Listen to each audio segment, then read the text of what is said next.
आप सबका बहुत बहुत स्वागत है आज की संध्या में।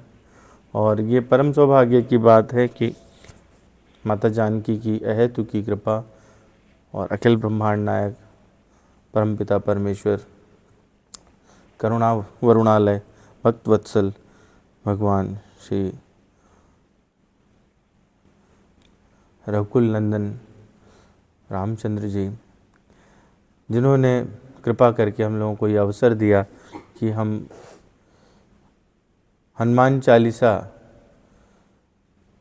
का गायन कर सके और उसको समझने का प्रयास कर सके। बहुत थोड़ा ही बढ़ सके हैं अभी हम लोग, यात्रा बहुत बाकी है, अभी दोहा ही नहीं कंप्लीट हुआ है। आज ये चौथा दिवस है, तो देखते हैं जैसा प्रभु चाहेंगे वैसी गति रहेगी, तो उसमें हमारा कोई नियंत्रण नहीं है। तो आइए सबसे पहले मंगलाचरण प्रारंभ करते हैं और उसके बाद फिर हम लोग विषय पर आएंगे। और सबसे पहले पूर्वाचार्यों को दंडवत प्रणाम करते हैं, वो कोटि कोटि नमन, जिनके उच्च स्वरूप हम लोगों को ग्रंथ आदि मिलते हैं और भगवान की लीलाएं सुनने को, गाने को, पढ़ने को उपलब्ध होती हैं। तो ये उनकी कृपा है जिसके कारण भगवान के विषय में थोड़ा जानने का अवसर मिलता है हम लोगों को। तो आइए हम लोग मंगलाचरण करते हैं और मैं आप सबके चरणों में प्रणाम करता हूँ या आशीर्वाद मांगता हूँ कि मुझे ऐसा आशीर्वाद दें जो कहूँ वो शास्त्रोक्त हो, कुछ मेरे मुख से अन्यथा ना निकले। वर्णानामर्थ संघानाम रसानां छन्दसामपि मंगलानां च कर्तारो वन्दे वाणी विनायको भवानी शंकरो वन्दे श्रद्धा विश्वास रूपिणो याभ्यां विना न पश्यन्ति सिद्धा स्वान्तस्तमीश्वरम् वन्दे बोधमयं नित्यं गुरुं शङ्कररूपिणं यमाश्रितो हि वक्रोऽपि चन्द्रः सर्वत्र वन्दते सीताराम गुणग्राम पुण्यरण्यविहारिणो वन्दे विशुद्धविज्ञानो कवीश्वर कपीश्वरो कर्पूरगौरं करुणावतारं संसारसारं भुजगेन्द्रहारं सदा वसन्तं हृदयारविन्दे भवं भवानी सहितं नमामि। वागर्थाविव सम्पृक्तौ वागर्थप्रतिपत्तये जगतः पितरो वन्दे पार्वती परमेश्वरो।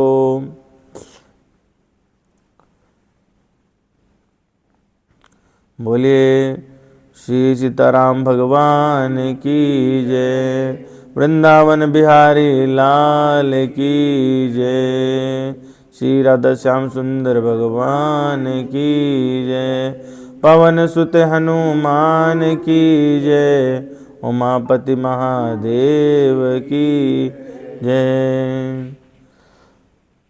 आपदामपहर्तारं दातारं सर्वसंपदां लोकाभिरामं श्रीरामं भूयो भूयो नमाम्यहम्। रामाय रामभद्राय रामचंद्राय वेदसे रघुनाथाय नाथाय सीतायाः पतये नमः। नीलाम्बुजश्यामनकोमलाङ्गं सीता समारोपितवां पाणो महासायकचारुचापं नमामि रामं रघुवंशनाथम। तो हम लोगों ने पहला दोहा वो हनुमान जी की कृपा से कर पाया था और पहले दोहे में भी पूरा दोहा नहीं कर पाए हैं, अभी उसका आखिरी अंश चल रहा है। श्री गुरु चरण सरोज रज निज मन मुकुर सुधारि। अवर्णौ रघुवर बिमल जसु जो दायक फल चारि। अबोधहीन तनु जान के सुमिरौ पवन कुमार। बल बुद्धि विद्या देहु मैं हरहु कलेश विकार। तो हम लोगों ने चर्चा की कि गोस्वामी जी श्री जी को गुरु मानकर, हनुमान जी महाराज की भी गुरु माता जी हैं, जानकी मैया हैं, उनको गुरु मानकर कहते हैं कि मेरे मन रूपी दर्पण को सुधार दीजिए, स्वच्छ कर दीजिए, जिसमें मैं अपना स्वरूप निहार सकूं। और जब अपना मन निर्मल हो जाएगा, स्वरूप स्वच्छ रहेगा, स्वरूप दिखेगा, तो ही भगवान के निर्मल यश का गुणगान किया जा सकता है, जिससे 4 फल प्राप्त होते हैं। हम लोगों ने देखा कि वो 4 फल विभिन्न प्रकार के हो सकते हैं, धर्म अर्थ काम मोक्ष, या फिर 4 प्रकार की मुक्ति, या धर्म ज्ञान योग जप। तो जो जिस मार्ग का है वो उस मार्ग को के हिसाब से अपने फल चुन सकता है। गोस्वामी जी आगे लिखते हैं, बुद्धहीन तनु जान के सुमिरो पवन कुमार।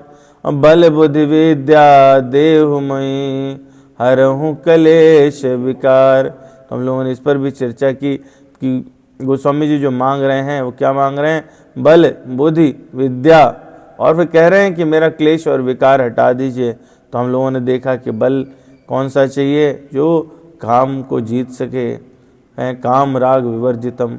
बुद्धि कैसी चाहिए, जो भगवत सेवोपयोगिनी बुद्धि हो, जो भगवत सेवा में लग सके। और विद्या सा विद्या या भुमक्त है, जो मुक्ति दिला सके, जो जन्म मृत्यु के चक्कर से हमको मुक्त कर सके। और विद्या के विषय में हम लोगों ने देखा कि वो आत्मविद्या को कहा। फिर गोस्वामी जी आखिरी चीज जो मांग रहे हैं, कह रहे हैं हरहु क्लेश विकार।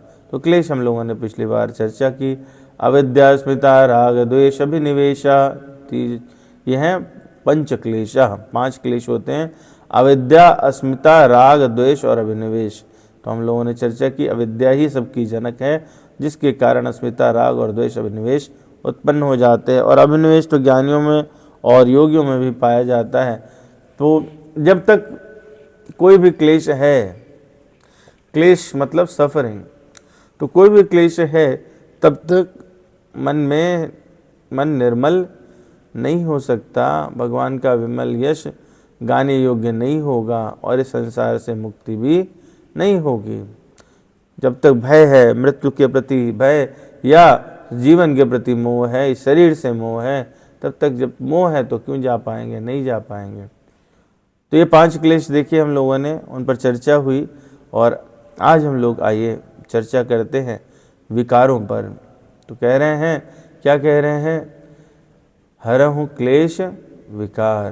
तो 6 विकार हैं, 5 क्लेश हैं, 6 और 5 कितने हुए, 11।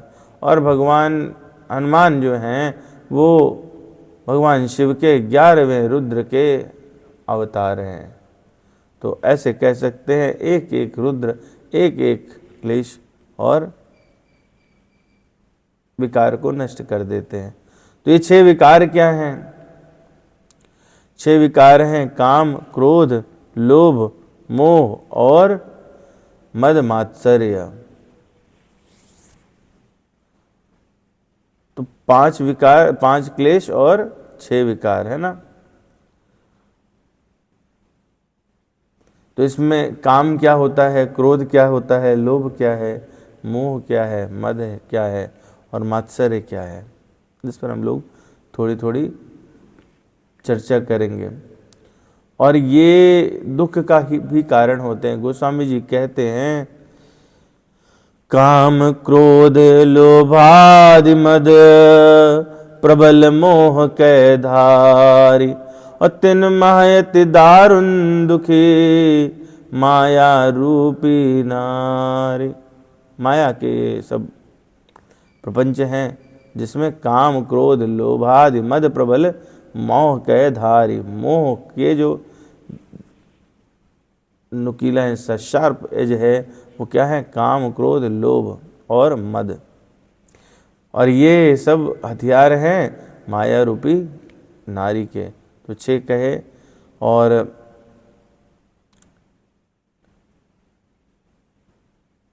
ये जो मात्सर्य है, अंतिम जो ईर्ष्यापूर्ण मानसिक अवस्था है, उसको कहते हैं कि ये मात्सर्य है। मात्सर्य का मतलब ईर्ष्या।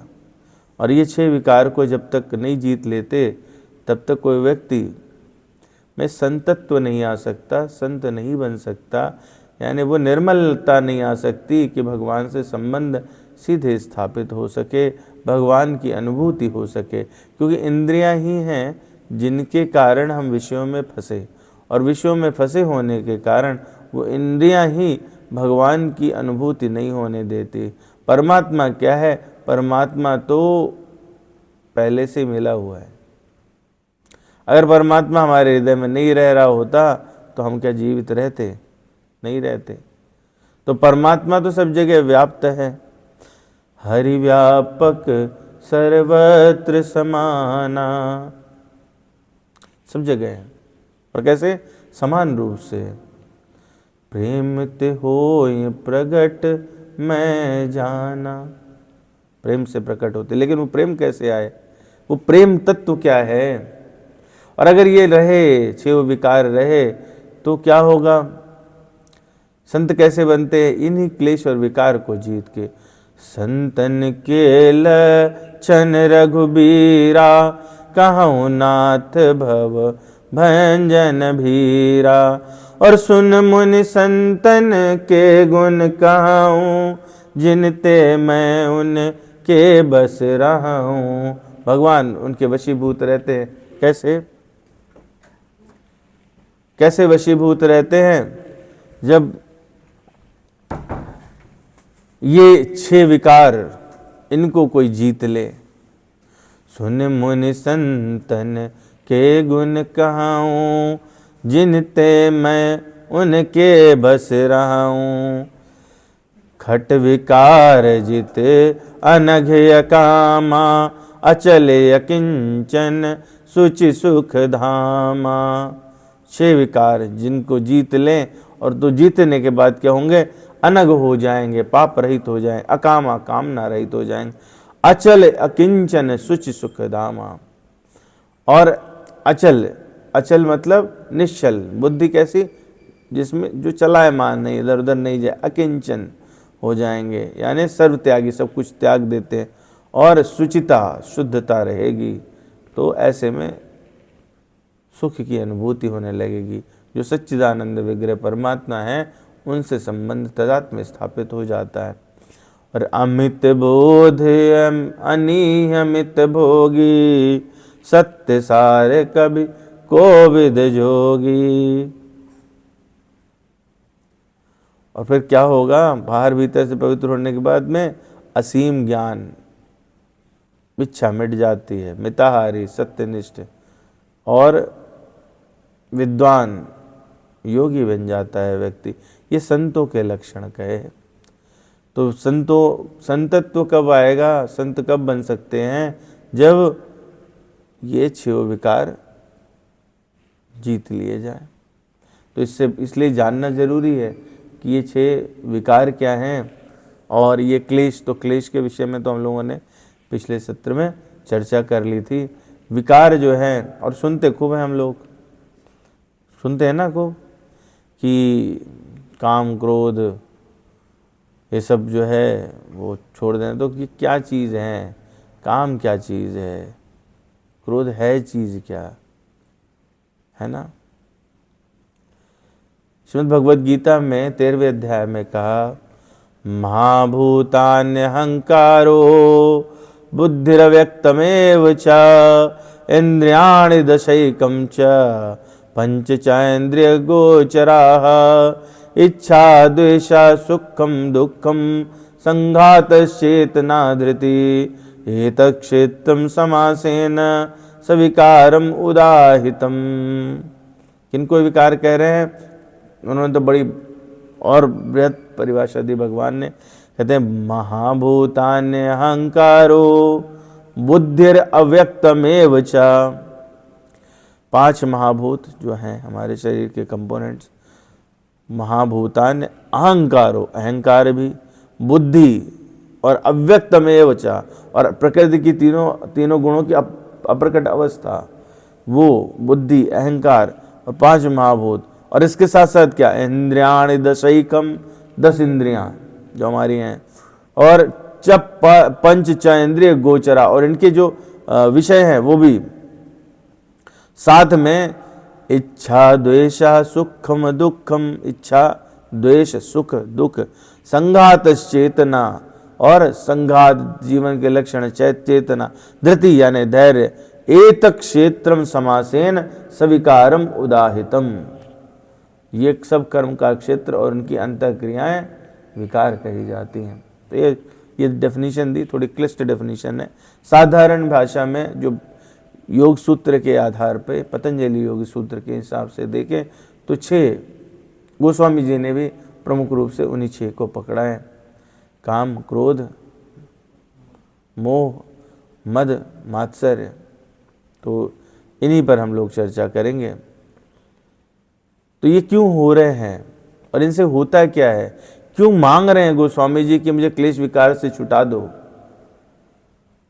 भगवान का यशगान करना था, क्यों कह रहे हैं कि ये छुटा दीजिए? श्रीमद् भगवद गीता में 16वें अध्याय में कहा, आशा पाश शतैर्बद्धा काम क्रोध परायणा ईहन्ते काम भोगार्थम अन्यायेनार्ध संचयान। जो असुरी लोग हैं वो आशा की सैकड़ों फांसियों में बंधे हुए होते हैं और काम क्रोध के परायण होकर के पदार्थों का भोग करने के लिए अन्यायपूर्वक धन संचय करने की कोशिश करते रहते हैं। तो ये क्या होगा? ये पाप की तरफ आपको ले जाते हैं। तो इनसे जो मति है अपनी, वो सुमति की बजाय कुमति हो जाती है। इस प्रकार से है। और इनमें 3 प्रमुख कहे गए, जिनके लिए 16वें अध्याय में लिखते हैं, कहते हैं, भगवान कह रहे हैं, त्रिविधम नरकस्येदम द्वारम नाशनम आत्मना कामा क्रोधस्तथा लोभस्तस्माद् एतत्त्रयम् त्यजेत्। जो विभीषण जी ने भी कहा, काम क्रोध लोभ नाथ नरक के पंथ, वही बात भगवान ने कही। त्रिविधम नरकस्ये द्वारम एदम द्वारम कामा क्रोधस्तथा लोभस्तस्माद् एतत्त्रयम् त्यजेत्। ये तीनों त्याजने लायक हैं। कौन? काम क्रोध और लोभ, क्योंकि ये जीवात्मा का पतन करने वाले हैं। अतः इन तीनों को त्याग कर देना चाहिए। तो संसार में जो भोगार्थ पदार्थ हैं, जिनसे हमको लगता है सुख लोलुपता बनती है, यानी सुख हमको मिल सकता है, साथ में मान बढ़ाई, प्रशंसा इत्यादि आराम जो हमको अच्छे दिखते हैं, उनमें जो हमारा महत्व बुद्धि या आकर्षण है, हम उनको महत्व देते हैं ना। तो हमारी बुद्धि कैसे हो गई? महत्व बुद्धि, कि भाई ये हमारे रहेगा तो हमारा कंफर्ट बढ़ जाएगा, है ना। तो वो जो महत्व बुद्धि है वही नरक की तरफ ले जाती है। इसीलिए ये काम क्रोध लोभ मोह मद मात्सर्य, ये 6 खड रिपु कहे जाते, 6 दुश्मन हैं। और कहीं पर 3 का कॉम्बिनेशन, कहीं पर 2 का, कहीं 1 का आता है। एक ही धातु के हैं, मतलब इनका मटेरियल, इंटरनल मटेरियल एक ही है, एक ही टाइप है, बस कह सकते भाई भाई हैं एक दूसरे को। तो होते क्यों हैं? क्यों होते हैं? काम क्यों होता है? काम क्या चीज़ है? क्या चीज़ है काम? कहते हैं ना काम है, काम मोह। क्या है मोह? क्या है काम? क्या है काम? क्या है? कामना की अंतर एक ही वजह से उत्पन्न होती है। काम क्या है? नित्य प्रवृत्ति करते जा रहे हैं, वही काम है।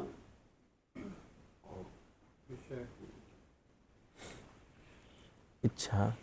इच्छा काम से शब्द बना कामना, इच्छा। किसी प्रकार की जो इच्छा है वो क्या है? कामना है। चलिए कोशिश करेंगे कि इनको समझा जाए, क्योंकि ये रोज शब्द कहे जाते हैं, अंदर से पता नहीं है कि है क्या।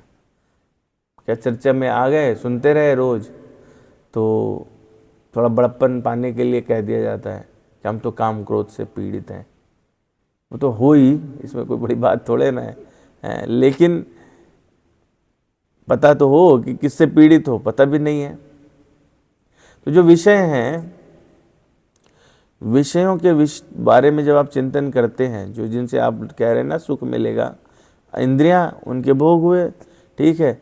जैसे गोलगप्पे खाएंगे तो जीभ को सुख मिलेगा, है ना। अच्छे चित्र देखेंगे, जिसको जैसे चित्र पसंद हो, है युवक है तो उसको हो सकता है किसी स्त्री का चित्र पसंद हो, कोई थोड़ा वृद्ध है तो उसको संसार में जंगल आदि पसंद हो सकते हैं, झील झरना पसंद हो सकता है। तो निर्भर करता है। कोई महिला है तो हो सकता है किसी पुरुष से आसक्त हो तो उसका चित्र पसंद है। तो दृष्टि का विषय क्या हुआ? दृश्य। दृष्टि का विषय दृश्य है ना। ऐसे इस कान का तो जो जैसा रहेगा, किसी को अंग्रेजी गाने पसंद आ जाएंगे, किसी को प्रवचन पसंद आएगा, किसी को कुछ और, किसी को जो है वो अपनी पत्नी की वाणी कोकिला जैसी लगेगी, और किसी को अपनी पत्नी की वाणी कर्कशा लगेगी। परंतु कान का हमारी इंद्रिय है, श्रवणेंद्रिय है, उसका विषय श्रवण हुआ। इसी प्रकार से स्पर्श है, किसी को किसी चीज़ का स्पर्श पसंद आता है, किसी को किसी जीवा का रसना।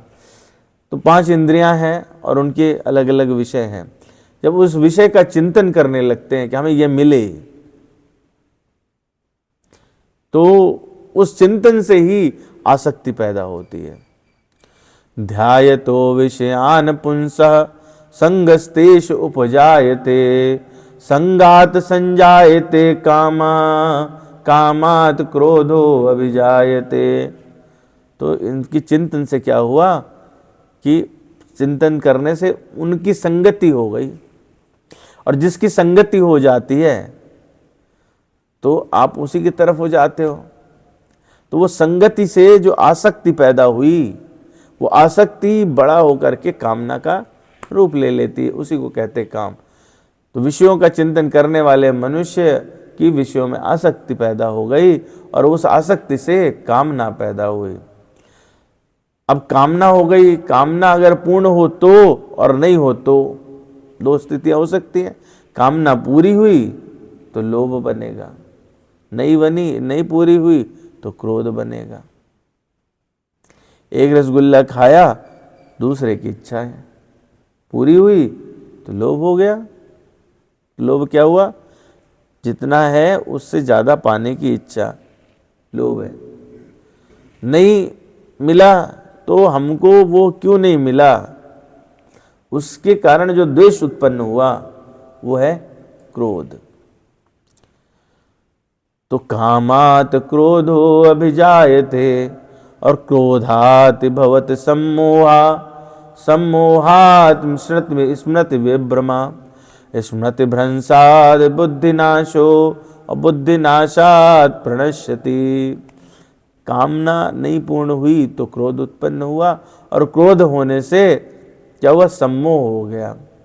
सम्मोह क्या, हम लोग चर्चा करेंगे। सम्मोह है कि आप सही चीज जानते हैं, बावजूद उसके भी आप रोक नहीं सकते स्वयं को। सम्मोह, अपने विवेक का निरादर करना, ये सम्मोह। तो सम्मोह को दूसरी भाषा में कहते हैं मूढ़ भाव, मूर्खतापूर्ण विचार। तो क्रोध होने पर क्या हो जाता है? सम्मोह हो जाता है, और सम्मोह से स्मृति, पुराना जो आपका समझा हुआ है कि आग में हाथ डालेंगे तो जलेंगे, ये स्मृति ये नष्ट हो जाती है। जानते हैं ये गलत काम है। जैसे कोई व्यक्ति है अपनी इंद्रिय तृप्ति के लिए घूस लेता है, तो क्या वो जानता नहीं है कि जेल हो सकती है? बखूबी जानता है। पता है उसको कि जेल हो सकती है, लेकिन ये जानते हुए अपने विवेक का निरादर करके वो और घूस लेता है। तो जो और घूस ले रहा है ये क्या है? ये लोभ है, और लेना इंद्रिय पूर्ति करने के लिए ले रहा है तो, और नहीं मिला तो मैं उसका काम नहीं करूंगा, शुद्ध हो गए, क्रोध हुआ, शुद्ध हो गए, क्रोध हुआ, और क्रोध हुआ तो क्या करेगा? उसका काम गड़बड़वा देगा। लेकिन बुद्धि जो है, पहले की स्मृति क्या कहती थी कि काम ईमानदारी से करना चाहिए वरना तुम फंस जाओगे, किसी दिन इंक्वायरी हुई तो फंसोगे। पर उसको इग्नोर करके, यानी स्मृति विभ्रमा, सम्मोहात स्मृति विभ्रमा, और स्मृति भ्रम उत्पन्न हुआ तो उसके बाद स्मृति भ्रंशाद बुद्धि नाशो, बुद्धि जो थी, जो हम विवेक आ रहा था उसका भी नाश हो गया। स्मृति भ्रष्ट होने से बुद्धि का नाश, और बुद्धि का नाश होने पर मनुष्य का शर्तिया पतन, 100% पतन है। स्मृति भंसाद बुद्धि नाशो बुद्धि नाशाद प्रणश्यति। तो क्रोध से क्या हुआ? सम्मोह हुआ। सम्मोह मतलब मूढ़ता, मूढ़ता भर गई। वास्तव में देखा जाए तो काम, क्रोध, लोभ और ममता, ये चारों से ही सम्मोह होता है। तो सम्मोह क्या? एक वृत्ति है। अब इस जिससे जो सम्मोह होगा वो अलग टाइप का कार्य करता है। जैसे अगर काम से, कामना से जो सम्मोह हुआ तो उससे क्या होता है? विवेक शक्ति ढक जाती है, और मनुष्य क्या करता है? काम के वशीभूत होकर के भी जो अकरणीय है, नहीं करना चाहिए, वो कार्य करेगा। क्रोध से जो सम्मोह हुआ उसमें क्या करेगा? मनुष्य अपने मित्र, माता पिता, पूजनीय, पूज्य जनों को भी उल्टी सीधी बात कहेगा, तो उसका बर्ताव जो है वो प्रभावित हो जाता है। अकरणीय कर्म होता है काम से जो सम्मोह हुआ उससे, क्रोध से जो सम्मोह हुआ उससे क्या होगा कि अवचनीय वचन बोलेगा, अवर्तनीय बर्ताव करेगा।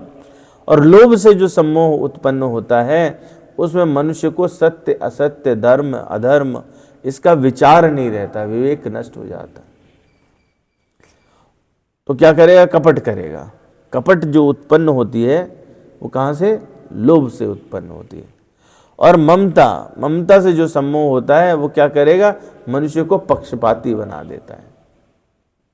तो ये चार कंपोनेंट, उनके साथ में सम्मोह जुड़ा। तो मोह इसीलिए क्या कहा कि सभी उसका मूल है। तो एक चक्र बन जाता है। ये चक्र जो है वो इच्छा, इच्छा क्या है? रजोगुण से उत्पन्न होती है। तो इसलिए भगवान ने कहा कामेश क्रोधेश रजोगुण समुद्भवा महाशनो महापापमा विद्येनिम्य वैरिणम। रजोगुण से क्या? काम भावना, इच्छा उत्पन्न हुई, इच्छा नहीं पूरी तो क्रोध का रूप धारण किया। और वो जो क्रोध है वो फिर क्या है? आगे अपने कंसिक्वेंस देख लिया, स्मृति को नष्ट करेगा, स्मृति नष्ट हुई तो बुद्धि नष्ट हुई, और बुद्धि नष्ट हुई तो मनुष्य का नाश हो गया। तो क्रोध क्या करता है? संसार का सर्वभक्षी पापी शत्रु, जानो इसको, ऐसा भगवान कह रहे हैं। और इसके मूल में क्या है? मूल में काम। अभी जो काम है, काम का दूसरा नाम होता है वासना। तो स्वयं की इंद्रिय तृप्ति की इच्छा ही क्या है?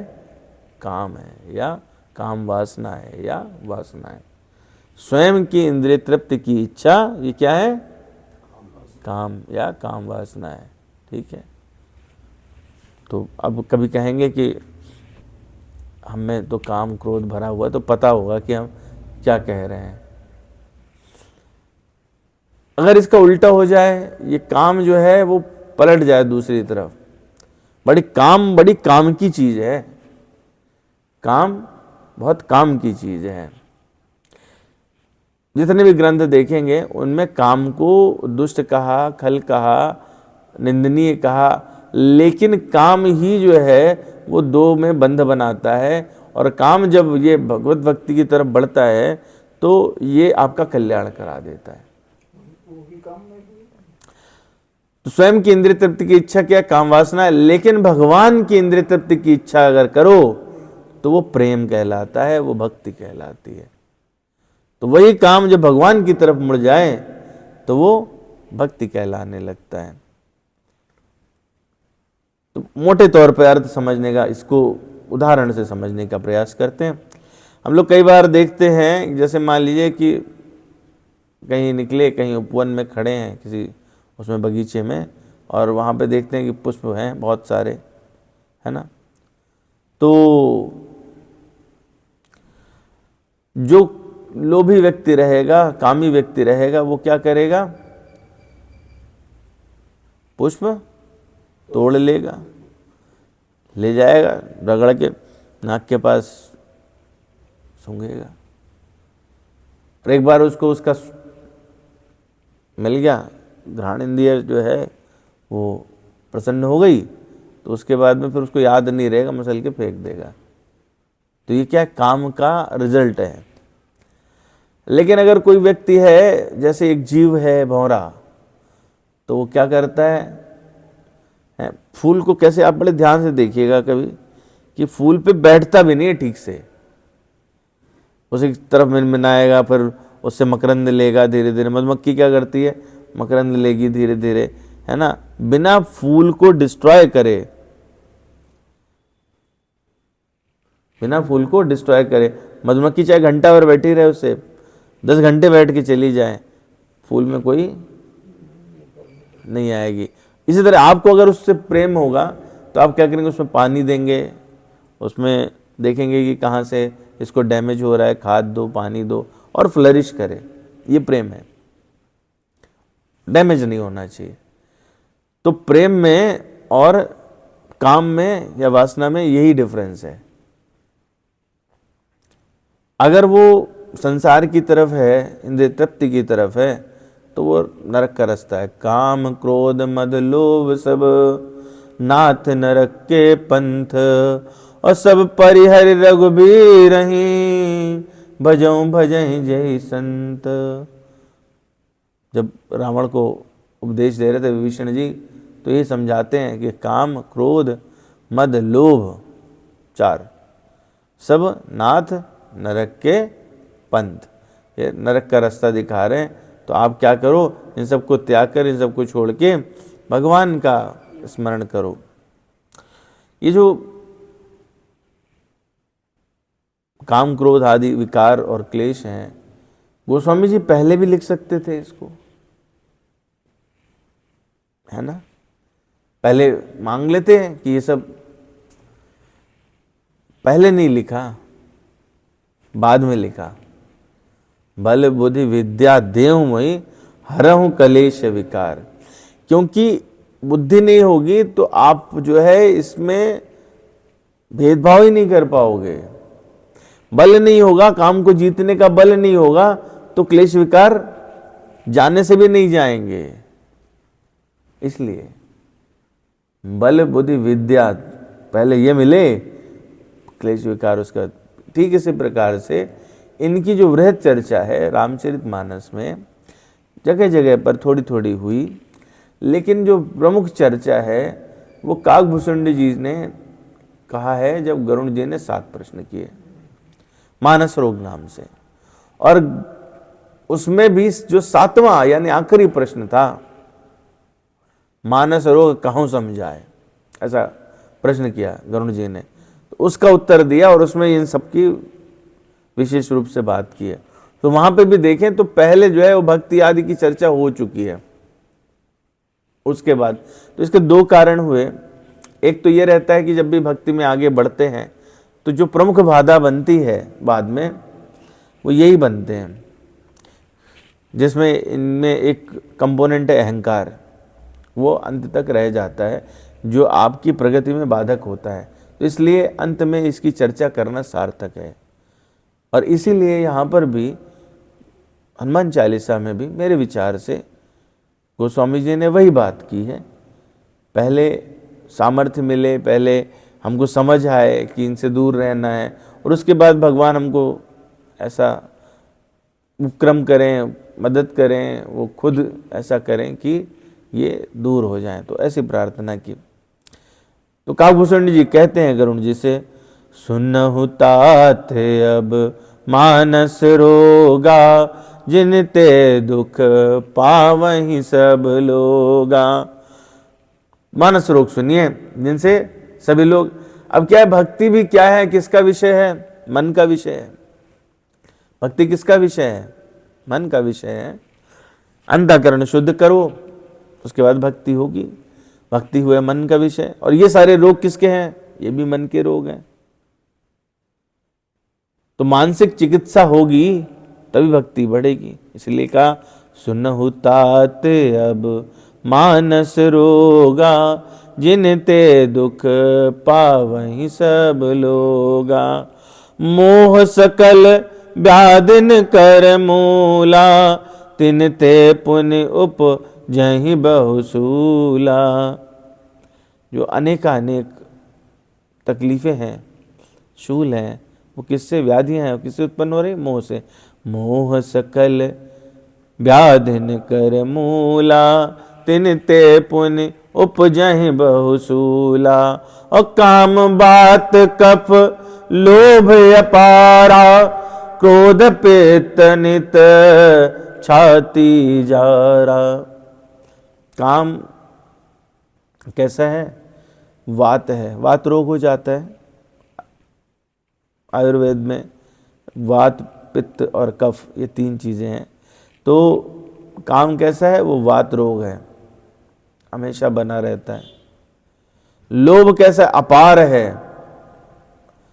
अगर आप देखेंगे तो 6 रोग के जो मरीज रहते हैं या COPD के रहते हैं, जिनको सांस की बीमारी रहती है, उनको कफ बनता है, निकालते रहते हैं, फिर बनता है, फिर निकालते हैं, फिर बनता है, फिर निकालते हैं। अपार, ऐसा लगता है कि समुद्री बन गया, कभी जाता नहीं है।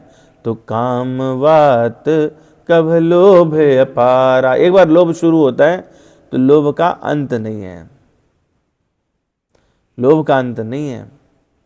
और क्रोध पित्त नित छाती जारा। और क्रोध कैसा है, पित्त है, जो गैस्ट्रिक अपसेट हो जाती है, जलन होती रहती, कुछ भी खाओ तो पानी पीना पड़ता है, टैबलेट खानी पड़ती, पुदीना रस लेना पड़ेगा, जलन बनी रहती है। तो क्रोध कैसी वृत्ति है, जो छाती को जलाती रहती है। और अगर इस तीनों मिल जाएं, किसी को तीनों हो जाएं, सोचो, प्रीति करहि जो तीनों भाई, उपजहि सन्निपात दुखदाई। अगर तीनों ये मिल जाएं तो सन्निपात रोग हो जाता है, मूर्छा आने लगती है। विषय मनोरथ दुर्गम नाना, ते सब सूल नाम को जाना। और जो कठिनता से मिलने वाले विषयों के मनोरथ हैं, वही सब क्या है, कष्टदायक रोग हैं। तो उनके नाम कौन जानता है, वो सब तो अपार हैं। तो काम क्या हुआ, हम लोगों ने समझा कि इंद्रिय तृप्ति की इच्छा, अपनी इंद्रिय तृप्ति की इच्छा ही क्या है, काम या वासना है। और भगवान की इंद्रिय तृप्ति की इच्छा वो प्रेम है या भक्ति है। तो काम को गोस्वामी जी ने कहा कि कैसा है, ये वात रोग जैसा है। और लोभ को कहा कि अपार कफ है। और क्रोध को कहा ये कैसा है, पित्त है, जो लगातार छाती में जलन करता है। तो इस पूरे प्रसंग में अगर देखो तो क्या है कि प्रत्येक जो दुर्गुण है, ये 6 विकार हैं, गोस्वामी जी ने क्या किया कि इनकी तुलना किसी न किसी रोग से की है ना। काम को वात से, लोभ को कफ से, और क्रोध को पित्त से, ऐसे किया। आगे फिर कहा कि अहंकार डमरुआ है, दंभ कपट मान नहरुआ है। अभी हम लोग उस पर बात करेंगे। तृष्णा उदर वृत्ति है। और जो 3 प्रकार की इच्छाएं हैं मनुष्य के जीवन में, मन में 3 प्रकार की इच्छा सबके मन में रहती है। क्या रहती है, क्या क्या इच्छा रहती है, प्रमुख इच्छा क्या है जीवन में? धन अर्जन करना। बहुत बढ़िया, धन। और संतान, है ना, संतान, संतान मिले, पुत्र मिले, है ना, और सुख बना रहे, ये 3 प्रमुख इच्छाएं रहते, पुत्र, धन और सुख की इच्छा। तो इसे कहते हैं कि 3 तिजारी ज्वर है। और इसमें प्रारंभ में एक दुर्गुण का नाम लिया था। जब हम लोगों ने शुरू किया तो कहा मोह सकल व्याधिन कर मूला। पर उसके साथ किसी रोग को नहीं जोड़ा। क्या बोले? सभी व्याधियों का मूल है, लेकिन कोई रोग नहीं है ये। तिन ते पुण्य उपजहि बहुसूला। बार बार व्याधियां उत्पन्न होती रहती हैं। किससे? मोह से। मोह को काट दीजिए। इसीलिए क्या है, जब हम लोगों ने श्रीमद् भगवद गीता के माध्यम से समझा तो क्या कहा? क्रोधात् भवति सम्मोहा, सम्मोहात् स्मृति विभ्रमा, स्मृति भ्रंशात् बुद्धिनाशो, बुद्धिनाशात् प्रणश्यति। सम्मोह जिससे जुड़ जाए, सम्मोह यानी मोह का तादात्म्य जब हो जाता है इन दुर्गुणों से, तो वो एक विशेष रूप लेकर के सामने आ जाते हैं। तो मोह क्या है? मोह जो है, जो मूल रूप में विद्यमान है, वो मूल है मोह। मोह होती क्या चीज़ है? काम तो हम लोग समझ गए कि इंद्रिय तृप्ति की इच्छा क्या है? काम है। मोह क्या चीज़ है? तो काकभूषण जी जो है मोह को बता रहे हैं कि व्याधियों का मूल है, लेकिन कोई रोग नहीं बता रहे हैं। और कह रहे हैं कि लेकिन इस इकलौता ऐसा वो है, ये कंपोनेंट है विकार का, जिस पर पूरी कथा है। मोह। कौन सा मोह? सभी जानते हैं। एक मोह हुआ, ऐसे तो बहुत सारे मोह की लीलाएं हैं। रामचरितमानस में 3 विशेष प्रकार के मोह हुए, लेकिन एक मोह सबसे प्रचलित है, जिसमें सबके साथ में तादाद में देखा जाता है। वो मोह कौन सा मोह है? किसको मोह हुआ था? रामचरितमानस में इसकी चर्चा है।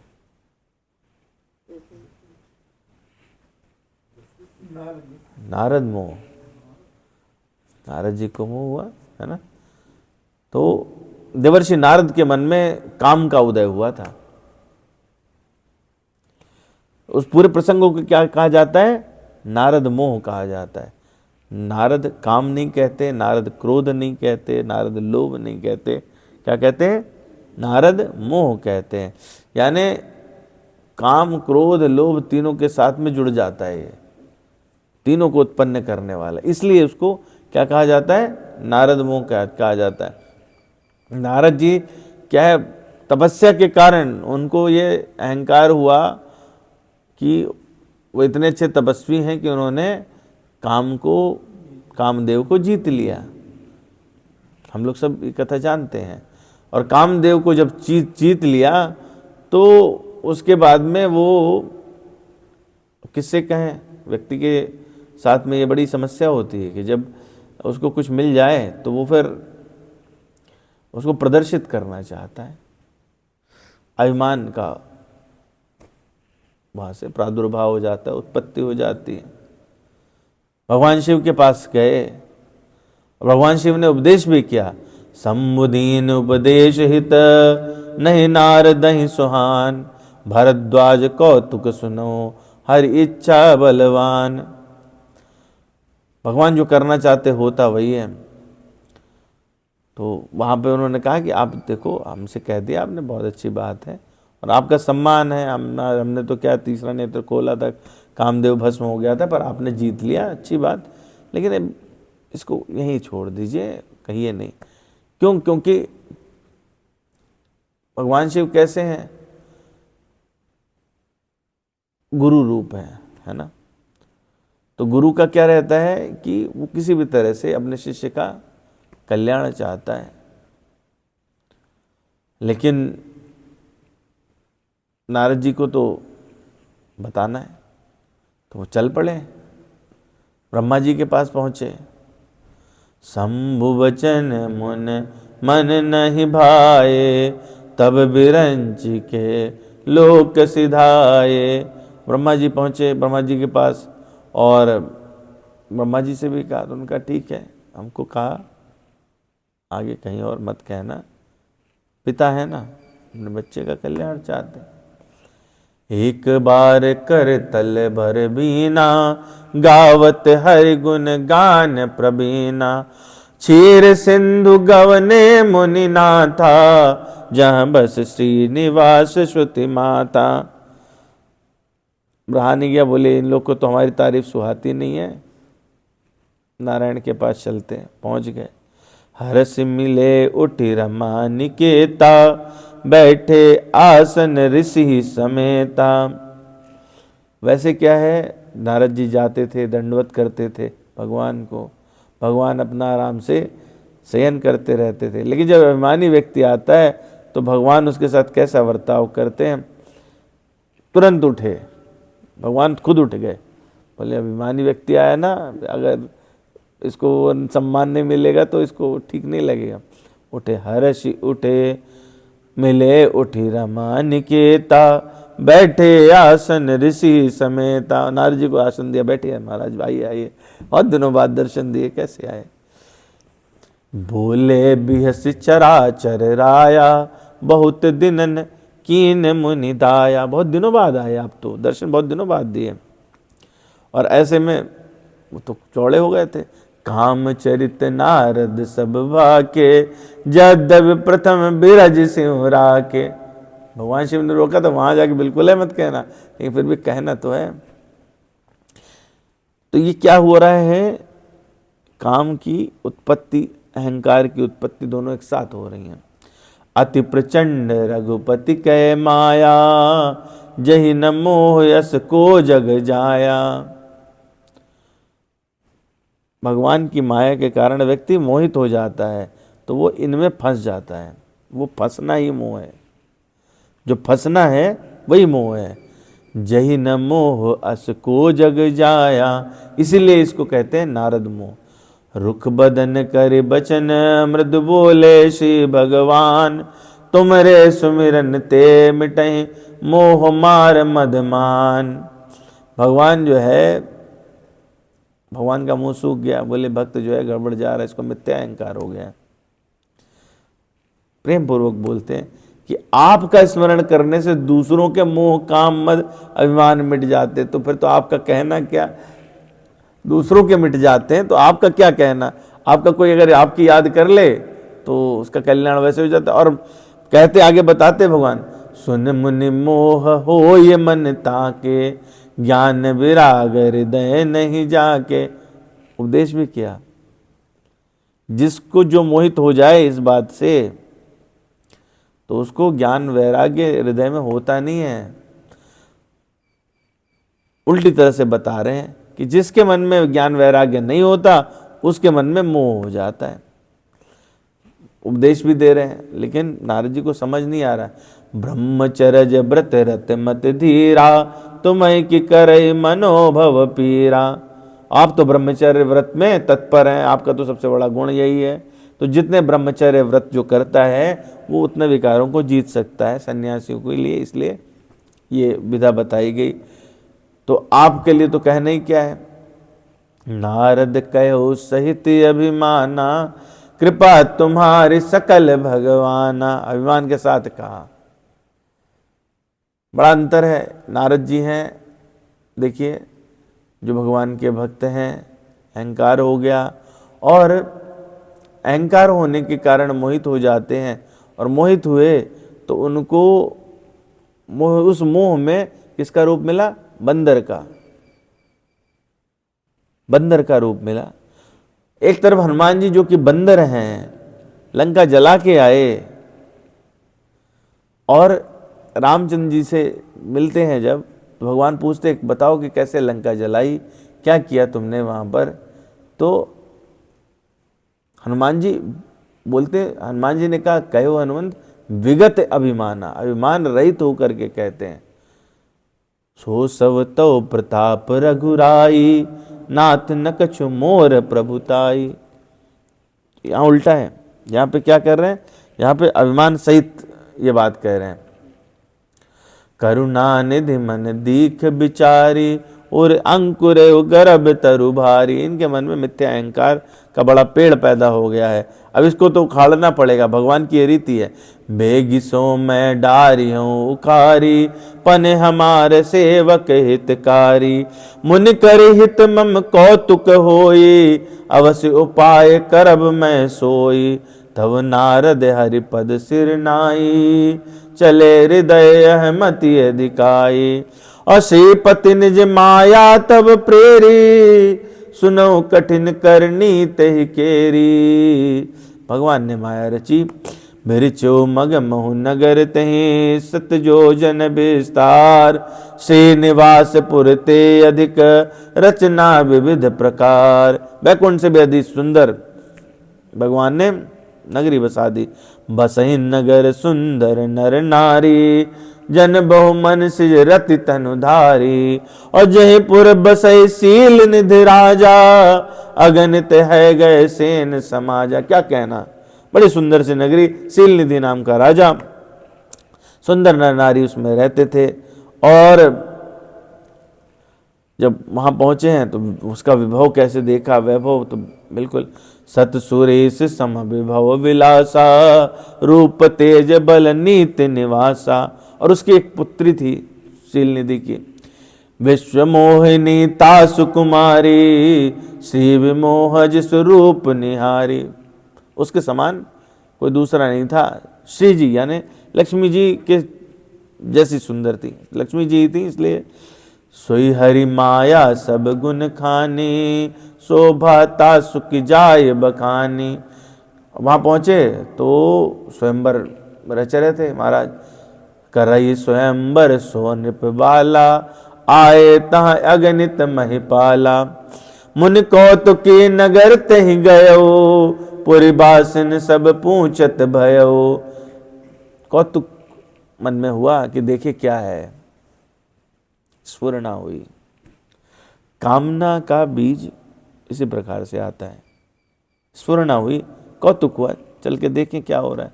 जहां ये बात टेस्ट करके देखें कैसा लगता है, पहन के देखें कैसे दिखते हैं, पहली स्टेप है ये। तो गए अंदर, सुनि सब चरित भूप गृही आए, करि पूजा नृप मुनि बैठाए।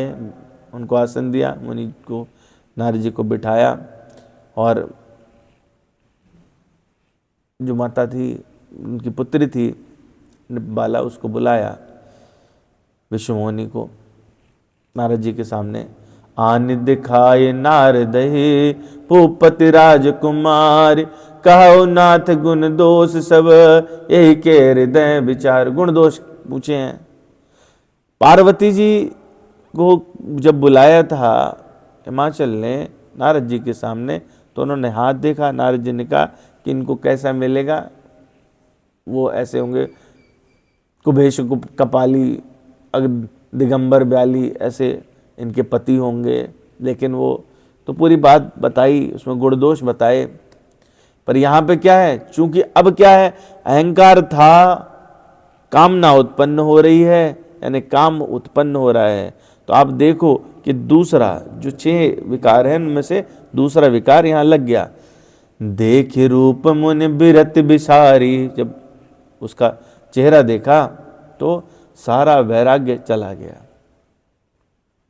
इंद्रिय सुख की आपको आसक्ति हुई और वो बड़ी बार लगी रहे निहारी, बिना पलक झपकाए देख रहे हैं।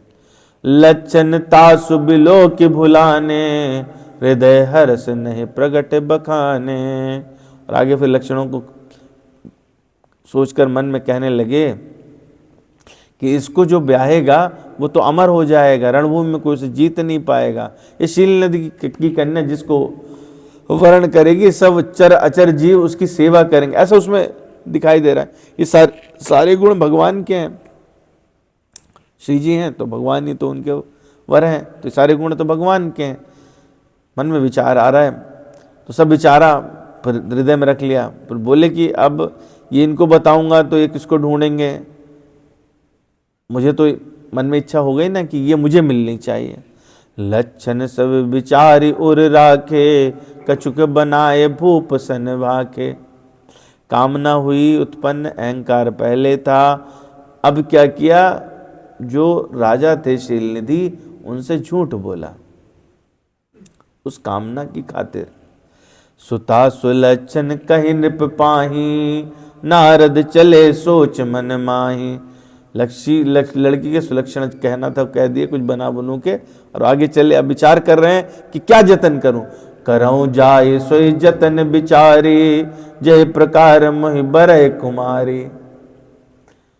आसक्ति हो गई, मुझे मिलनी चाहिए, यह है मोह,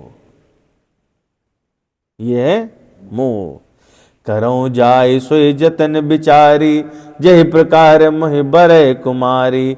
और जब तब कछु नहीं होय तहि काला, ए विधि हे विधि मिले कवन विधि बाला। जिस पर उनको अहंकार हो गया था, वही जप वही तप अब हो नहीं रहा है। क्यों क्यों नहीं हो रहा है?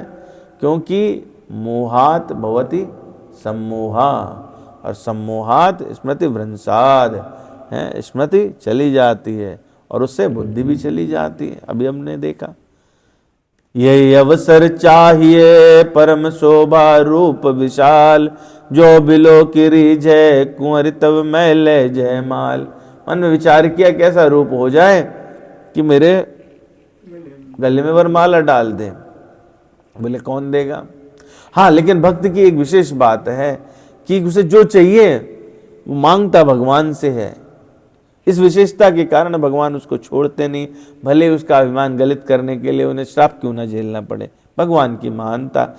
हरिसन मांगो सुंदरताई, किससे मांगे? हरि से, भगवान से। हमें भी जीवन में सीखना चाहिए कि हम इन विकारों के अधीन भी हो जाएं तो भी किससे मांगना है?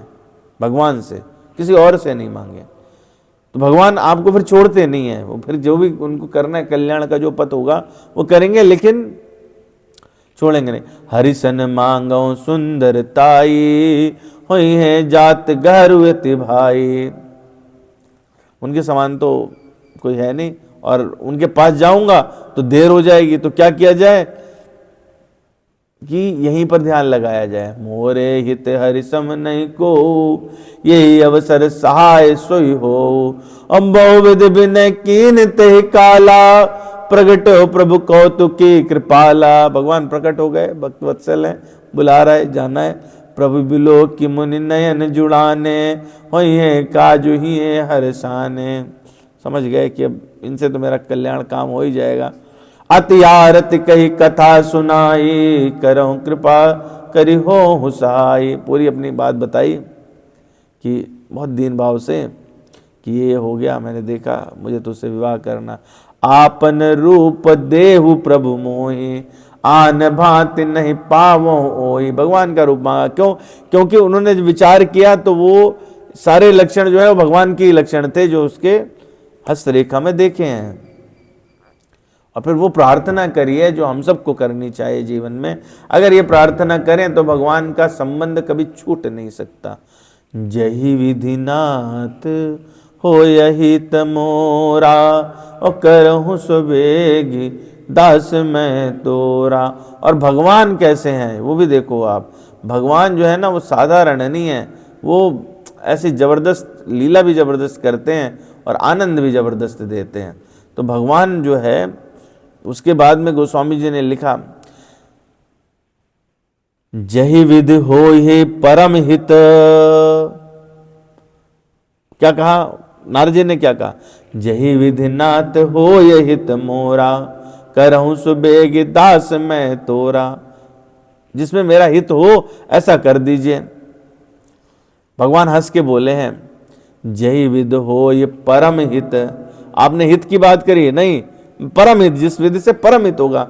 नारद सुनो तुम्हार, सोई हम करब ने आन कछु, बचन नमृषा हमार। भगवान आपने हित की बात की, तो भगवान परम हित के लिए सोचते हैं। तो ये हमेशा ही रहता है। अगर हमको मांगना भी है कुछ, तो इससे बढ़िया मांगने के लिए चौपाई नहीं है पूरे रामचरितमानस में। क्या?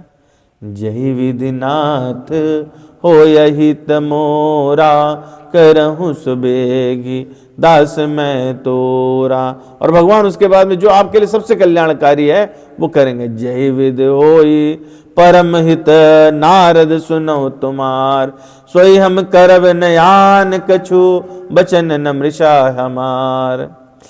को पथ मांग रुज व्याकुल रोगी, वैद न दे सुनो मुनि जोगी। गोस्वामी जी कह रहे हैं कई बार होता है कि रोगी जो है वो क्या करता है, उटपटांग चीज़ें मांग लेता है। मान लिया कोई एडिक्ट है तो क्या कहेगा, मुझे सुल्फा चाहिए भैया दो, तंबाकू चाहिए, दारू चाहिए दो। ऐसा कोई डायबिटिक है तो उसको मिठाई पसंद आती है, मिठाई मांगता है, लेकिन वैद्य उसको वो देता नहीं है, उसको वो देता है दवा भली कड़वी क्यों ना हो जो उसको ठीक करे। भगवान ने भी ऐसा मन में ठान लिया, यही विद हित तुम्हार मैं ठाया हूं। भगवान कह रहे मैंने निश्चित कर लिया है कि तुम्हारा हित किसमें होगा वही करूंगा। यही विद हित तुम्हार मैं ठाया हूं, कही यसे अंतर हित प्रभु भयऊं। और माया विवश भय मुनि मूढ़ा, समझे नहीं हरि गिरा निगूढ़ा। अभी हम लोगों ने बात की थी कि सम्मोह क्या है, सम्मोह का दूसरा नाम मूढ़ता है। तो तगड़ा मोह हो गया और काम वासना के वशीभूत हो गए। मुनि कैसे हो गए, मूढ़ हो गए। उन्हें भगवान की ये जो अगूढ़ वाणी है वो समझ नहीं है। वैसे बहुत बुद्धिमान पट से कर लेते थे, अभी क्या हो गया, बुद्धि भ्रंशाद। सम्मोह जब मिला और इसके साथ तो बुद्धि भ्रष्ट हो गई। इसमें 6 विकार दिखाई देंगे। प्रकरण इसलिए बात करें, बहुत ही सुंदर प्रकरण, मुझे इसमें 6 विकार दिखाई दे, इसलिए आप लोगों के सामने सोचा कि चर्चा करें। गवने तुरत तहाँ ऋषिराई, जहाँ स्वयंवर भूमि बनाई। वहां पहुंच गए, अब देखा कि सब आसन पे बैठे हुए, निज निज आसन बैठे राजा, बहु बनाव कर सहित समाजा। मुनि मन हर्ष रूप यति मोरे, मोहित जिया नहीं बरहि न बोरे। मन में घमंड आ गया है, अहंकार और बढ़ गया कि मेरा जैसा रूप है ऐसा तो किसी का है नहीं, कि वो भगवान का रूप है, और तो अब मेरे गले में माला पड़ेगी। मुनि हित कारण कृपा निधाना, दीन कुरूप न जाई बखाना। भगवान ने इतना कुरूप बना दिया कि कह नहीं सकते, लेकिन खुद को पता नहीं है। सो चरित्र लखी काहू न पावा, नारद जान सब सिर नावा। क्यों ऐसा कुरूप बनाया ये कोई समझ नहीं पाया, लेकिन सब जानते हैं वहां पे कि नारद जी हैं, इसीलिए सब उनको प्रणाम करते हैं, उचित स्थान देते हैं। और वहां पर भगवान शिव के 2 गण थे, रहे तहाँ द्वि रुद्रगण, ते जान सब भेऊ। विप्रवेश देखत फिरहि, परम कौतुकी तेऊ।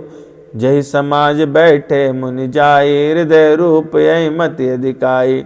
जहां पर भगवान के रूप का अभिमान था तो पंक्ति में जाकर बैठते, वहीं दोनों गण भी बैठ जाते। तहाँ बैठे महेश गण दो, विप्रवेश गति लखई न को। अब इनकी इतना कुरूपता थी कि कोई देखता ही नहीं था, और ब्राह्मण में वेश में होने के कारण रुद्रगणों को भी कोई नहीं पहचान पा रहा था। और करहि कूट नारदहि सुनाई, नीक दीन हरि सुंदरताई। और कमेंट कर रहे हैं कि आपको तो बड़ी सुंदरता मिली, भगवान ने कितनी सुंदर बना दिया। रीझे राजकुंवर छवि देखी, इन्हें बरई हरि जान बिसेखी। तो आप ही का वर्णन करेंगे। मुनि का मोह जो है वो और बढ़ता जा रहा है, माया के वशीभूत होकर के जो युक्त संगत है, जो कार्य करना चाहिए उससे आप उल्टा विपरीत आचरण करने लगते हैं। यही मोह है। मुनि मोह मन हाथ पराए, हसई सम्मुगन अति सचुपाए। जदपि सुनय मुनि अटपट बानी, समुझ न परे बुद्धि भ्रमसानी। श्लोक था ना, क्या हो जाता है, भ्रम हो जाता है, बुद्धि में भ्रम हो गया। काहु न लखा सुचरित विशेखा, सो स्वरूप नृप कन्या देखा। मरकट बदन भयंकर देही, देखत हृदय क्रोध भाते ही।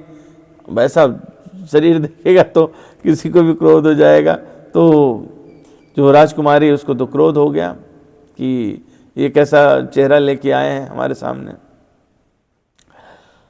नारद जी जहाँ बैठते वहाँ उधर नहीं जाती, दूसरी तरफ चली जाती। और इतने में भगवान आ गए और भगवान को देखा, राजकुमारी ने उनके गले में वरमाला डाल दी। धर नृप तनु तह गयो कृपाला, कुंवर हर्ष मेल जय माला।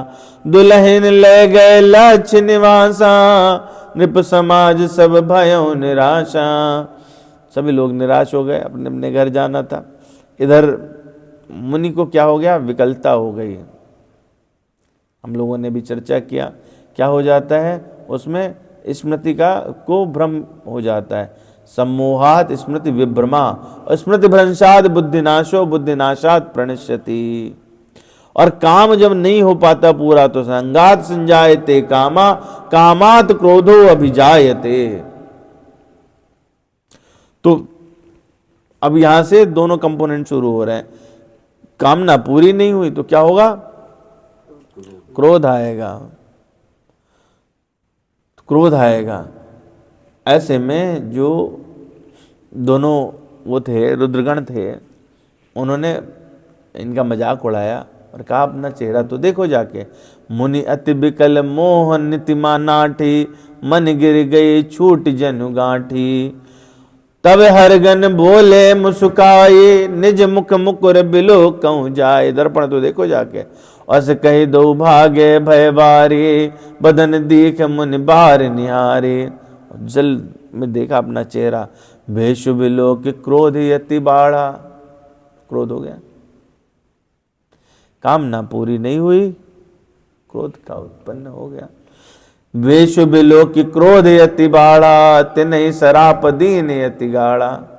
और क्रोध के उत्पन्न होने से क्या हो जाता है, क्रोधात भवति सम्मोहा, मोह और बढ़ जाता है। और उससे फिर क्या होता है, उससे क्रोधात भवति सम्मोहा, सम्मोहात स्मृति विभ्रमा।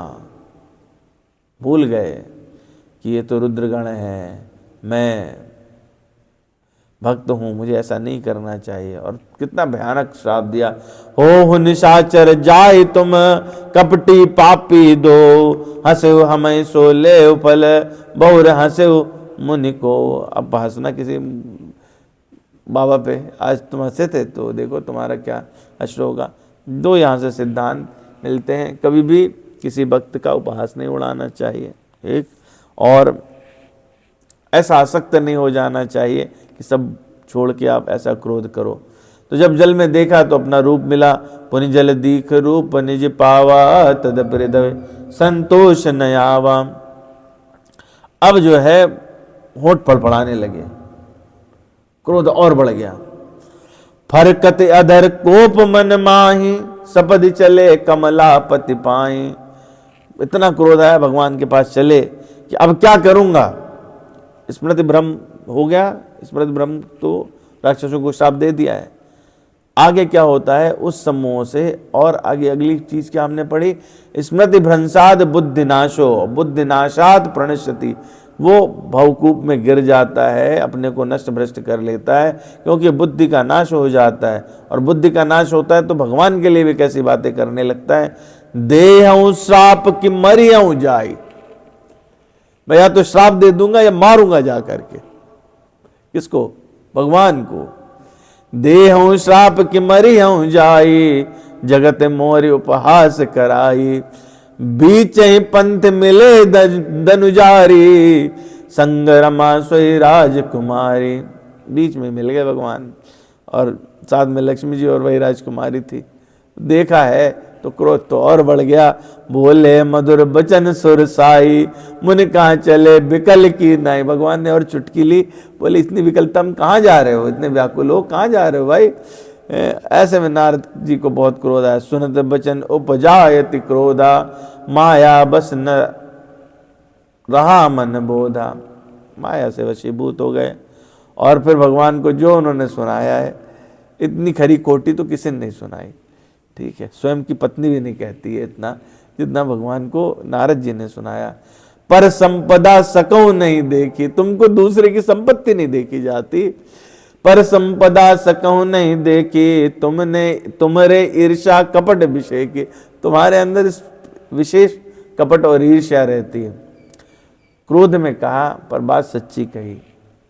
भगवान को आप किसी और को चाहें, भगवान को छोड़ करके, भगवान इसके लिए बहुत ईर्ष्यालु हैं, और वो उनसे ये देखा नहीं जाता। अगर आप उनके भक्त हैं तो जिसको आप भगवान को छोड़ के चाहते हैं, भगवान उसी को छीन लेते हैं। तो क्रोध में भी बात सच्ची कही। पर संपदा सकऊं नहीं देखी, तुम्हारे ईर्षा कपट विषेखी। मथत सिंधु रुद्र बरायो, अब क्या बात बोल रहे हैं खुद को ही समझ नहीं आ रहा है। कह रहे हैं जब सिंधु का मंथन हुआ, समुद्र मंथन हुआ, तो आपने क्या किया, शिव जी को बावला बना दिया और देवताओं को प्रेरित करके उन्हें विषपान करा, सुरन प्रेरे विषपान करायो। असुर सुरा विष संकर आप रमा मन चारु, स्वार्थ साधक कुटिल तुम सदा कपट व्यवहार। जो असुर थे उनको तो क्या किया, मदिरा दे दी। भगवान शिव थे उनको विष दे दिया, और खुद क्या किया कि जो सबसे अच्छी चीज थी लक्ष्मी जी निकली, खुद ले ली, कौस्तुभ मणि खुद ले ली। असुर सुरा विष संकर आप रमा मन चारु, स्वार्थ साधक कुटिल तुम। और भगवान को और बुरा बोले कि तुम इतने धोखेबाज और मतलबी हो, हमेशा कपट व्यवहार करते हो। फिर बोले कि तुम्हारे तो सिर पे कोई है नहीं, तो इसलिए तुमको तो कंट्रोल करने वाला कोई नहीं। परम स्वतंत्र न सिर पर कोई, भावे मन करहु तुम सोई।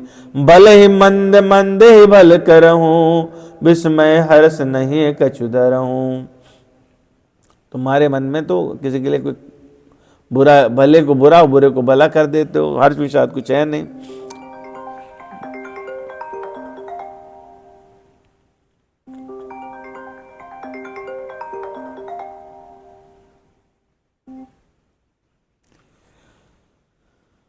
दहक डहक परचो सब काहू, अति असंक मन सदा उछाहू।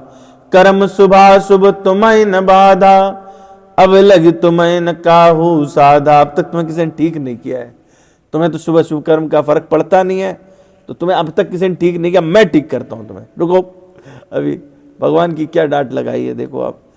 ऐसा कोई असुर भी नहीं कर पाया, जो भक्त कर सकता है वो कोई नहीं कर सकता है।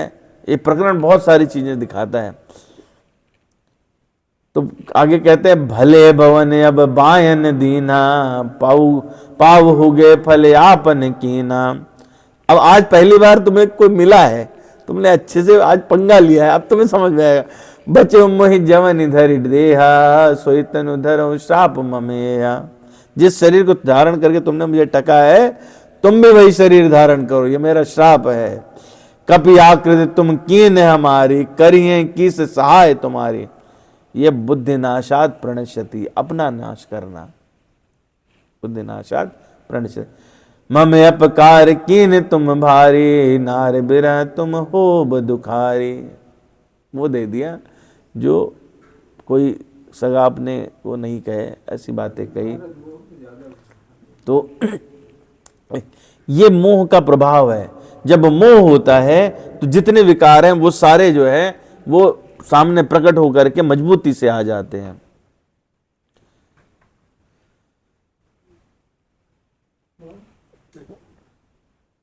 भगवान ने कहा कि ठीक है, आप जो कहो, भक्त जो कहता है मैं उसको सिर पे धारण करता हूं। शाप शीश धरि हर्ष हिय, प्रभु बहु बिनती कीन।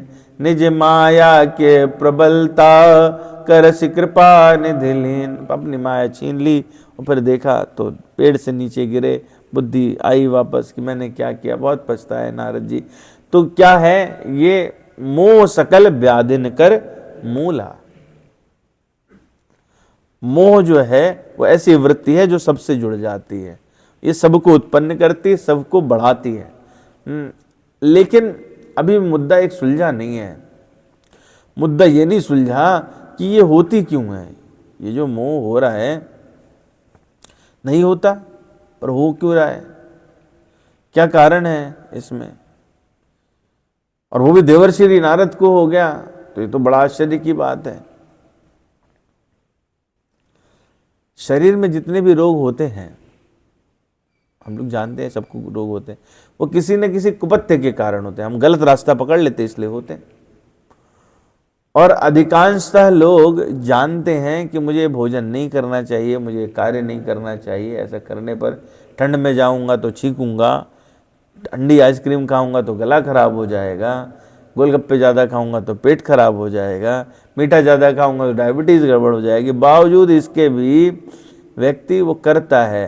तो जब उस ज्ञान का अनादर करके प्रतिकूल चलता है तो अस्वस्थ हो जाता है, और जिस वृत्ति के कारण शरीर में रोग उत्पन्न होता है वो कुपथ्य है, और इस कुपथ्य के मूल में जानते हुए भी विपरीत आचरण करने की जो वृत्ति है उसी को कहते हैं मोह।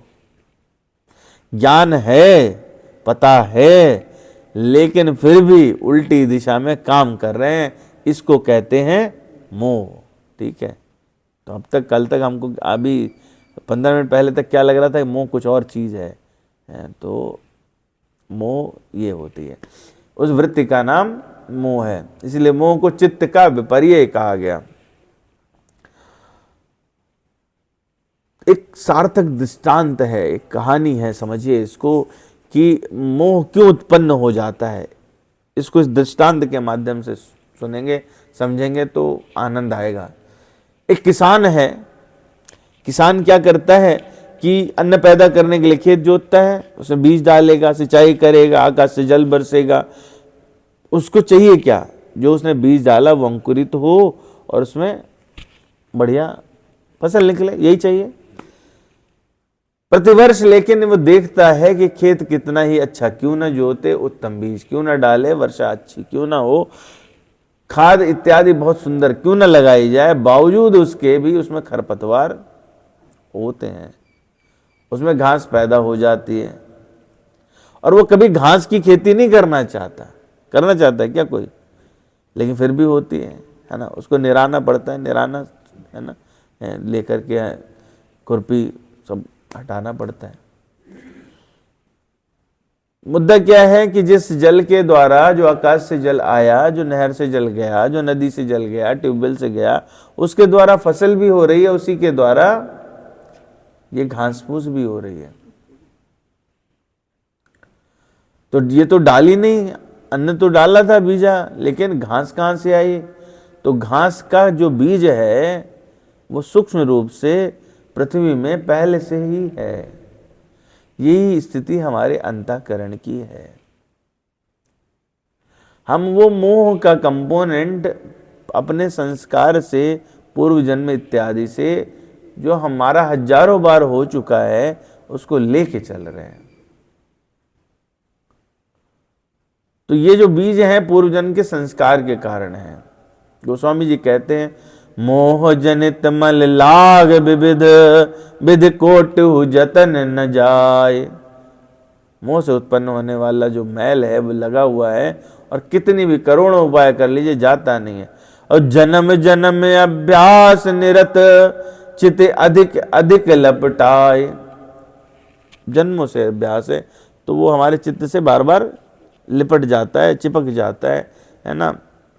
होता क्या है कि हम लोग जाते हैं सत्संग में कथा सुनने के लिए, ग्रंथ आदि पढ़ते हैं, तो ये क्या कर रहे हैं हम लोग?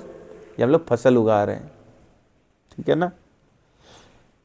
लेकिन चूंकि हमारे संस्कारों के कारण वो पहले से ही है, तो फसल तो बड़ी दिखती है, लेकिन साथ में ये विकार रूपी खरपतवार उत्पन्न होते हैं। तो इनको बीच में निराना पड़ता है, उखाड़ना पड़ता है खुरपी लेकर के। तो वो खुरपी लेके उखाड़ना पड़ेगा, उनको देखना पड़ता है, उन पर टेर लगानी पड़ती है, गुरु का आश्रय लेना पड़ता है, संत का आश्रय लेना पड़ता है, अपने को कंट्रोल करना पड़ता है। ठीक उसी प्रकार जैसे कि अगर आपको बीमारी है तो बीमारी के लिए दवा है, लेकिन साथ में प्रिकॉशन भी है। अगर कोई व्यक्ति जिसको डायबिटीज है वो दवा खाता है लेकिन दुगनी मिठाई खाता है, तो वो ठीक हो सकता है क्या? नहीं। दवाई तो अपना असर डालेगी, लेकिन उसके ठीक होने में संदेह बना रहेगा, क्योंकि उसने उचित प्रिकॉशन नहीं लिया। अर्जुन जी कहते हैं कि ऐसा कैसे हो जाता है? भगवान से कहा ऐसा कैसे हो जाता? अत केन प्रयुक्तो अयम पापम चरित पुरुषा अनिच्छन्ना अपिवार्षणे बलादिव नियोजिता। ये वही सवाल है जो अभी जिसका जवाब दिया हमने।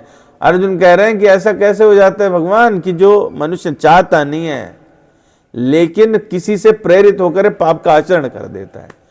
कोई भी व्यक्ति अपने बच्चों को क्या सिखाता है? बेटा सत्य बोलो, सत्यम वद, धर्मम चर, नहीं, धर्म के रास्ते पे चलो, लेकिन खुद जो है वो गलत काम करता है।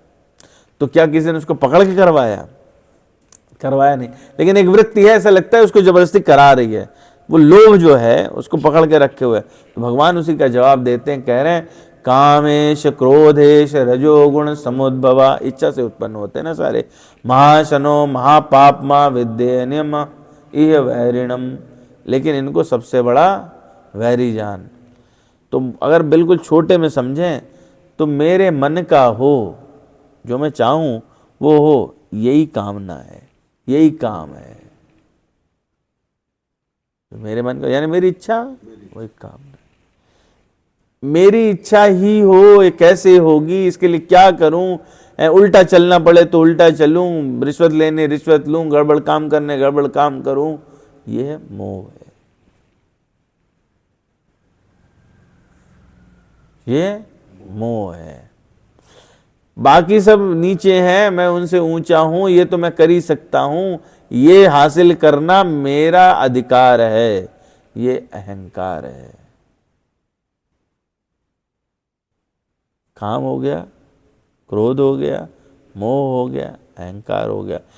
ये अहंकार इतना बढ़ जाए कि हमें किसी की बात सुनाई ना पड़े, ये मद है। क्या है? मद। और दूसरे से, उसकी प्रगति से या किसी कारण से ईर्ष्या होने लगे, ये मात्सर्य है। 6 विकार थे, है ना, काम क्रोध मोह मात्सर्य, है ना। तो ये 6 विकार इस प्रकार से हैं। इनके साथ में जो जुड़े हुए हैं, जिसमें एक कंपोनेंट रहता है जिसको ममता कहा जाता है। गोस्वामी जी कहते हैं उसके लिए, ममता दादु कंडु ईर्षाई हर्ष विषाद गरे बहुताई, पर सुख देख जरन सोई छई, कुष्ठ दुष्टता मन कुटिलई। ममता कैसी दाद है, और ईर्ष्या क्या है? उस दाद की खुजली है। दाद में होती है ना खुजली, और जितना खुजलाते उतना मजा आता है, और खुजलाओ, ईर्ष्या करो, बढ़ती जाती है। और हर्ष विषाद यानी अच्छा लगना बुरा लगना, ये रोगों की अधिकता है। पराये के सुख को देख जलन होती है, ये 6 रोग है। कहा? ये 6 रोग, 6 टीबी। और दुष्टता और मन की कुटिलता, ये कोढ़ जैसे हैं। और अहंकार क्या है? अत्यंत दुख देने वाला गांठ का रोग है, गठिया। खड़े हो तो दर्द करता है, बैठो तो दर्द करता है। आदमी अभिमान में, अहंकार में रहता है, अंदर कितनी कष्ट हो, बाहर से दिखाए हम। तो गोस्वामी जी कह रहे हैं वो कैसा है? अहंकार अति दुखद डमरुआ। डमरुआ मतलब गांठ का रोग। और दंभ कपट मन माद नेहरुआ, नसों का रोग रहता है, झंझनाहट बनी हुई है। दंभ कपट मद और मान, ये जैसे रहता ना, हाथ में सुनपन आ रहा है। तृष्णा, तृष्णा जो है पाने की लगातार प्यास, उसको कहते हैं तृष्णा। तृष्णा उदर वृद्धि अति भारी, जैसे पेट फूल जाता है ना, एसाइटिस हो जाता है किसी को, तो तृष्णा उदर वृद्धि अति भारी, पेट बढ़ता जा रहा है। और पियो, उसमें होता क्या है? एसाइटिस में ये तो होता है, वाटर इनटेक बढ़ा दे, कोई थर्ड स्पेस में जा रहा होता है, वाटर इनटेक बढ़ा। गोस्वामी जी देखो कितनी मेडिकल साइंस जानते हैं। तो पानी पीता जाएगा और पानी से पेट बढ़ता जाएगा उसका, उसकी कभी प्यास नहीं बुझेगी, पेट बढ़ता जाएगा, रोग बढ़ता जाएगा। तृष्णा को इसीलिए गोस्वामी जी ने आगे चल के उत्तरकांड में कहा कि तृष्णा क्या है? तृष्णा हमेशा वो नवयुवती की तरह रहती है, कभी बूढ़ी होती नहीं है। जैसे जवानी में औरत रहती है ना, इठलाती रहती है, और उसको देख करके लड़के बर्बाद होते रहते हैं, वो तृष्णा है, कभी समाप्त नहीं होती। और आगे कहते हैं, जुग विधि ज्वर मत्सर अविवेका, कहीं कहाँ लगी कहाँ कुरोग अनेका। मत्सर और अविवेक 2 प्रकार के ज्वर हैं, और इस प्रकार अनेकों बुरे रोग हैं, जिन्हें कहाँ तक कहूँ। एक व्याधि बस नर मरई, ये असाधि बहुबाधि, पीड़ई संतत जीव कहूँ, शोक मिला है समाधि। एक ही रोग के वश होकर के मनुष्य मर जाता है। ये तो बहुत सारे असाध्य रोग हैं, 6 बताए, जो दिमाग में आदमी के रहते हैं, मन में रहते हैं। तो जीव को निरंतर कष्ट देते रहते हैं। ऐसे में वो व्यक्ति, समाधि कहाँ से होती है? मन से होती है, तो उसको समाधि कैसे मिले? पीण संतत जीव कहूँ सो कि मिला है समाधि, नेम धर्म आचार तप ज्ञान यज्ञ जप दान, भेषज पुण्य कोटिन नहीं रोग जाए हरिजान। इनकी औषधियां हैं क्या? नेम नियम, धर्म आचार उत्तम आचरण, तप ज्ञान जप दान, भेषज पुण्य कोटिन, और करोड़ों और भी। लेकिन गरुण जी ये रोग जाते नहीं हैं, जाते तो हैं ये हरि कृपा से, उसके अलावा किसी और तरीके से ये रोग जाते नहीं हैं। तो मुझे लगता है आज के लिए हम लोग यहीं पर विराम दें तो ठीक रहेगा। वैसे बहुत आनंद है, अच्छी जान करती है, बिल्कुल फिलॉसफी अलग। गोस्वामी जी आखिरी लाइन जो कहते हैं वो बता देता हूँ, थोड़ा जो बचा रहेगा इसको अगली बार लपेट के फिर आगे बढ़ेंगे। कह रहे हैं कि यही विधि सकल जीव जग रोगी, शोक हर्ष भय प्रीत वियोगी, मानस रोग कछुक में गाय। कुछ बताए, हई सबके लख बिरलन पाए, सबको हैं पर इन्हें जान नहीं पाते लोग। जो अभी हमने बात सबसे पहले कही थी, कहते तो है हमें काम क्रोध लोभ मद मात्सर्य बहुत है भैया, क्या करें, विकारों से घिरे हो, जानते हैं नहीं कि काहे से घिरे ये पता नहीं है, लेकिन शब्द पकड़ लिए हैं तो कह रहे हैं, बिरला कोई समझ पाता है। जाने ते छीज ही कछु पापी, नास न पावहि जन परितापी, विषय कुपत्य पाई अंकुरे, मुनि हृदय का नर बापुरे। ये विषय रूप मिल गए तो मुनियों के हृदय में भी अंकुरित हो जाए। नारद जी को देखा हमने, तो बेचारे साधारण मनुष्य क्या चीज हैं, कैसे जाएंगे? गोस्वामी जी ने युक्त बताई, राम कृपा ना सही सब रोगा, जो यही भांति बने संजोगा, सदगुरु वैद बचन विश्वासा, संयम यह न विषय कहे आशा। भगवान राम की कृपा से अगर संयोग बन जाए तो क्या होगा? सारे रोग नष्ट हो जाते हैं। सदगुरु रूपी वैद्य, सदगुरु वैद वचन विश्वासा, अगर उसमें विश्वास हो जाए और विषयों की आशा ना करे, यही उसका दो चीजें है ना, औषधि चाहिए और प्रिकॉशन चाहिए। तो हमको कोई आशा नहीं रहे, मतलब विषय भोग हमको मिल जाए, पुत्र मिल जाए, धन मिल जाए, संपत्ति बढ़ जाए, हमारा सुख हो जाए, ये आशा नहीं रहे। सिर्फ ये रहे कि भगवान का प्रेम मिले और सदगुरु की वचन जो वो कह रहे हैं वो मान ले, तो भगवान की कृपा हो जाएगी, सारे रोग नष्ट हो जाएंगे। ये गोस्वामी तुलसीदास जी ने उपाय बताया। और अगली बार हम लोग जय हनुमान ज्ञान गुण सागर, जय कपीश त्यों लोक उजागर, यहाँ से शुरू करेंगे। तो आइए हम लोग फटाफट हनुमान चालीसा गा लेते हैं।